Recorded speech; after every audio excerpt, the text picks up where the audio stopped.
Walt Disney Co. opened Shanghai Disneyland, its first theme park in mainland China, with a lavish celebration Thursday featuring Communist Party leaders, a children's choir, Sleeping Beauty and other Disney characters.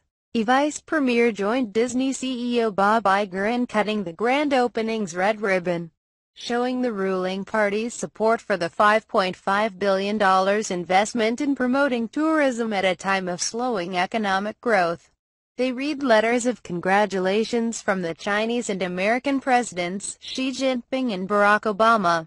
This is one of the proudest and most exciting moments in the history of the Walt Disney Co., Iger said after the choir sang.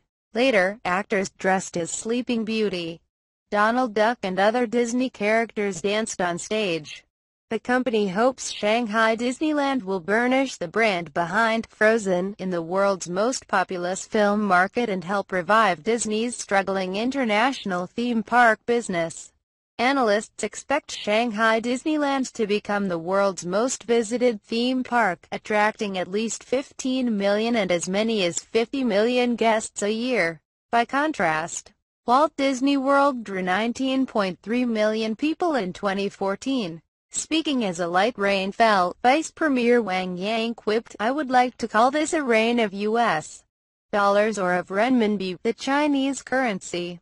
Wang, a member of the ruling party's Politburo, described the park as an example of Sino-U.S. practical cooperation and people-to-people exchanges. The festive sentiment was tempered by news from Florida that an alligator killed a 2-year-old boy at Disney's flagship Walt Disney World. The boy drowned after the animal dragged him into a lagoon on Tuesday. Despite slower growth, China's economy still is one of the world's best performing and tourism spending is rising. Shanghai represents a market of 300 million people living within 3 hours of the park by car or train in one of China's most affluent regions. China's bullet train network can draw in areas further afield. YouGov, a market research firm, said 44% of people it surveyed in China in May said they plan to visit Shanghai Disneyland within a year. It said 80% plan to take family members. "I think it's really lively here and every girl can realize her dream of becoming a princess," said Gong Han, a visitor from western China's Sichuan province. Wang Lei, 34, said she liked the park, despite long waits for some things. "I'm sure I will go again, maybe again and again," said Wang, a buyer for a Shanghai food chain. "I'll bring my kids and relatives from my hometown." Chinese are not cutting back on tourism despite the weak economy, said Sean Rain, managing director of China Market Research in Shanghai. "They are still spending on experiences and on their kids," Rain said. "It's going to be a huge success. Everybody in China who has a kid or a grandkid is going to want to go to Shanghai Disney." Disney's opening follows a decade of negotiations, 5 years of construction and weeks of testing. Iger said more than 1 million visitors already have tried out its rides, shops, restaurants, and 2 hotels. Global brands like Disney are rushing to create products for Chinese tastes. The company added China-themed elements and put the emphasis on popular characters at the Shanghai park, while downplaying its American identity.